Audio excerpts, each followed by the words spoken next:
హైదరాబాద్లో ఆయనకి ఇల్లు ఉందే? విజయలక్ష్మి గారు హైదరాబాద్లోనే ఉంటారా? వెళ్ళి చూడమని చెప్పండి, ఇంటికి వెళ్ళమనండి, ఆ రోడ్లు చూడమనండి. ఈరోజు ఆ స్థాయికి వచ్చిందంటే ఆనాడు వేసిన పునాది అధ్యక్ష. కేవలం ఒక తెలుగుదేశం ప్రభుత్వం చేసినా నేను అనట్లేదు. హైదరాబాద్ అదృష్టం ఏంటంటే దాని తర్వాత వచ్చిన అన్ని ప్రభుత్వాలు హైదరాబాద్ అభివృద్ధి కోసం పనిచేసినాయి అధ్యక్ష. కానీ ఏమైంది అధ్యక్ష? మనకి అమరావతి ఇట్లనే పోగొట్టుకున్నాం, విశాఖపట్నాన్ని నాశనం చేసిన గత ప్రభుత్వం. కర్నూలులో బెంచ్కి పని చేయలేదు అధ్యక్ష. ఈరోజు మేము పనిచేస్తున్నాం బెంచ్ కోసం. గౌరవ ముఖ్యమంత్రి గారు మాట్లాడుతున్నారు, కర్నూలుకి 80% హైకోర్టు బెంచ్ తీసుకొస్తాం అధ్యక్ష. అది మా కమిట్మెంట్. యువగలంలో నేను ప్రామిస్ ఇచ్చా. ఆ రోజు నన్ను అడిగారు అధ్యక్ష, మీరు హైకోర్టు అనౌన్స్ చేయండి అంటే నేను చేయలేనని చెప్పాను అధ్యక్ష. బెంచ్ ఇప్పిస్తాను, that is my commitment, I will do it, పర్సనల్గా తీసుకుంటాను అని చెప్పాను. అది మాకున్న చిత్తశుద్ధి అధ్యక్ష. అందుకే ప్రజలు కూడా ఒక ప్రిజనరీకి విజనరీకి మధ్యన ఉన్న తేడా ఆలోచించాలని వాళ్ళందరినీ కోరుతున్నా అధ్యక్ష. అధ్యక్ష నిజంగా గర్వంగా చెప్తున్నా, డబుల్ ఇంజిన్ సర్కార్ ఈరోజు ఆంధ్ర రాష్ట్రంలో డబుల్ ఇంజిన్ సర్కార్ నడుస్తుంది. ఇక్కడ చంద్రబాబు నాయుడు గారు, కేంద్రంలో మోడీ గారు. ఈరోజు డబుల్ ఇంజిన్ సర్కార్తోనే మనం ఇన్ని పనులు చేయగలుగుతున్నాం అధ్యక్ష. లేదంటే ఎన్టీపీసీ గ్రీన్ ఎట్లా వస్తుంది అధ్యక్ష? బీపీసీఎల్ ప్రాజెక్ట్ త్వరలో అనౌన్స్ చేయబోతుంది, ఎట్లా వస్తుందండి? 90,000 కోట్లు పెట్టుబడి, 90,000 crores రిఫైనరీ, అది ఎట్లా వస్తుందండి? డబుల్ ఇంజిన్ సర్కార్.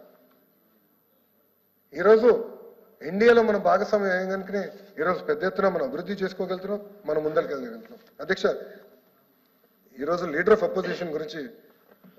అపోజిషన్ హోదా గురించి సభ్యులు డిస్కస్ చేశారు, మరి సభ్యులు లేరు అధ్యక్ష. దాని గురించి నేను మాట్లాడాలి. బుక్స్ తీసుకొచ్చాను, అన్ని బుక్స్ వచ్చినాయి అధ్యక్ష. ఫస్ట్ బుక్ అధ్యక్ష, జనరల్లీ మన పార్లమెంటరీ ప్రాక్టీసెస్లో పార్లమెంట్ సెట్ చేసిన గైడ్ లైన్స్ జనరల్గా అందరం ఫాలో చేస్తాం అధ్యక్ష.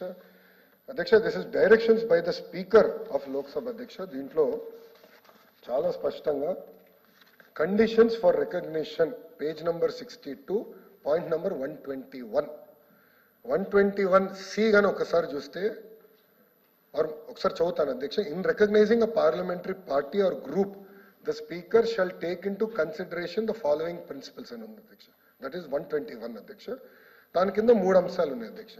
నంబర్ సికి వస్తే, shall have at least a strength equal to the క్వారం fixed to constitute a sitting of the house, that is 1/10 of the total number of members in the house. This is parliament అధ్యక్ష. మాజీ ముఖ్యమంత్రి గారు parliament అంటే ఇష్టం లేదేమో, అసెంబ్లీకి వస్తాను అధ్యక్ష. Directions by the speaker, Andhra Pradesh legislative assembly 2009 guide lines, అంటే ఉమ్మడి రాష్ట్రం. సేమ్ అధ్యక్ష, పేజ్ నంబర్ 19 లో 56th point. In recognizing a legislative party or group, the speaker shall take into consideration the following principles. Point number C, shall have at least a strength equal to quorum fixed to constitute a sitting of the house, that is 1/10 or total number of members of the house. This assembly. Okay, assembly rules kuda ఆయనకి ఇష్టం లేదు, rules ఇష్టం లేదులేండి ఆయనకి.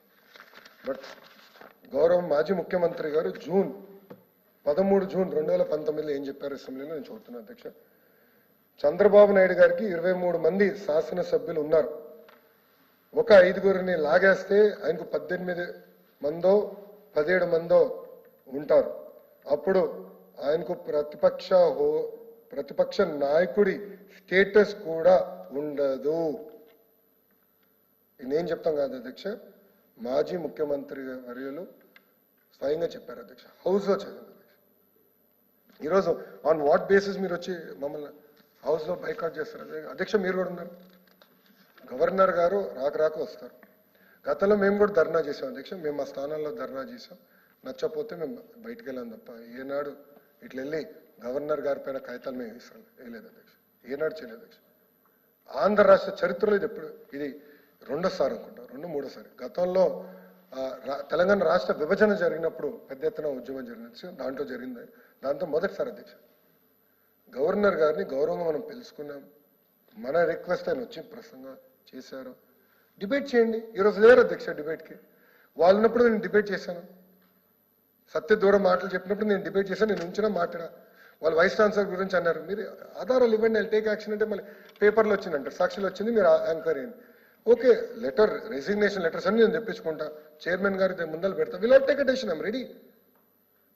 మళ్ళీ ఆయనకి మళ్ళీ English రాదన్నారు కనుక నేను విచారణ కూడా అన్నాను అధ్యక్ష. ఎందుకంటే నేను ఇంగ్లీష్లో మాడితే తెలుగులో మాడమంటారు, తెలుగులో మాడితే ఇంగ్లీష్లో మాడమంటారు, 2 భాషలు నాకు వచ్చి కనుక చెప్పాను అధ్యక్ష. హిందీలో మాడమన్నా నేను మాట్లాడి ఉన్నాను. కానీ ఇట్లా పారిపోతాం కరెక్ట్ కాదు అధ్యక్ష. అంతేకాకుండా అధ్యక్ష మీరు చూస్తే సొంత పదవి కోసం తాపత్రయం కంపడింది తప్ప నిన్న ప్రజల సమస్యల గురించి మాట్లాడదాం అంటే ప్రజలు ఏమైనా చిన్న చిన్న లోటుపాట్లు ఉంటే ప్రభుత్వం చేసేది సరిదిద్దుగా మేము సిద్ధం గురించి చెప్పండి రా బాబు అని చెప్తే కూడా లేరు. ఈ రోజు కూడా లేరు, ఇప్పుడు కూడా లేరు అధ్యక్ష. కౌన్సిల్లో సభ్యులు లేరు. ఇప్పుడు గౌరవ సభ్యులు మనం చెప్పారు విద్యారంగంలో సంస్కరణ తీసుకొచ్చాడు, ఒకటి 10 సార్లు ఆలోచించండి, ఏకపక్షంగా తీసుకోవద్దు అని గౌరవ సభ్యులు చెప్పారు. I take it down as a spirit, నేను రాసుకునే ఆ పాయింట్. ఎందుకంటే అసెంబ్లీ కానీ కౌన్సిల్లో చర్చ జరగాలి అధ్యక్ష. చిన్నప్పటి నుంచి నేను శాసనసభను చూసి పెరిగినాడు. ఒకప్పుడు ఎంత జరిగిందని చర్చ 2, 3, 4 వరకు పొద్దున చర్చ జరిగేది అధ్యక్ష. ఈరోజు చర్చ ఎక్కడుంది? చర్చ జరగాలండి, మాట్లాడాలి, డిస్కషన్ జరగాలి, భిన్నప్రాయాలు ఉండొచ్చు, హౌస్లో డిస్కస్ చేద్దామంటే ఈ రోజు వాళ్ళు లేకున్న పరిస్థితి అధ్యక్ష.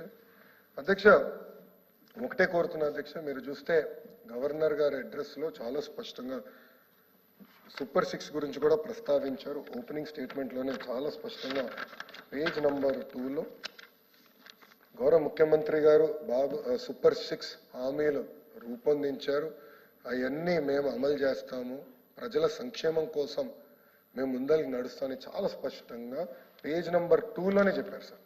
పేజ్ నంబర్ 2లోనే అది చాలా స్పష్టంగా చెప్పారు, అది అమలు చేస్తాం. ఇంతేకాదు నేను కూడా పాదయాత్రలో కొన్ని హామీలు ఇచ్చున్నా, విద్యకు సంబంధించిన విషయంగా నేను ప్రత్యేక కొన్ని హామీలు ఇచ్చున్నాను, అవన్నీ కట్టుబడి ఉన్నాను. దాంట్లో జియో 117 మా మేనిఫెస్టోలో లేదు, బాబు సూపర్ 6 లేదు, కానీ నేను ఇచ్చిన హామీ ప్రజల దయ వల్ల నేను విద్యాశాఖ మంత్రి అయ్యాను. ఇచ్చిన హామీ నిలబెట్టుకోవాలి, కానీ చర్చ జరగాలి, చర్చ జరిగిన తర్వాతనే ఇవన్నీ అమలు చేయాలి లక్ష్యంతో మేము వెళ్ళాం అధ్యక్ష. దీంట్లో అన్ని మాట్లాడాం అధ్యక్ష. బాబు సూపర్ 6 గురించి మాట్లాడాం, గతంలో జరిగిన విధ్వంసం గురించి మాట్లాడాం, ఈ 8 నెలలు చేసింది దాని గురించి మాట్లాడాం. రాబోయే రోజుల్లో కూడా విజన్ స్వర్ణాంధ్ర కింద ఏం సాధించాలి, ఒక డైరెక్షన్ అనేది ఆంధ్ర రాష్ట్రానికి కావాలి, ఆంధ్ర రాష్ట్రంలో యువతి యువకులకి కావాలి అన్న ఆలోచనతో చేశాం అధ్యక్ష. దాంట్లో భాగంగా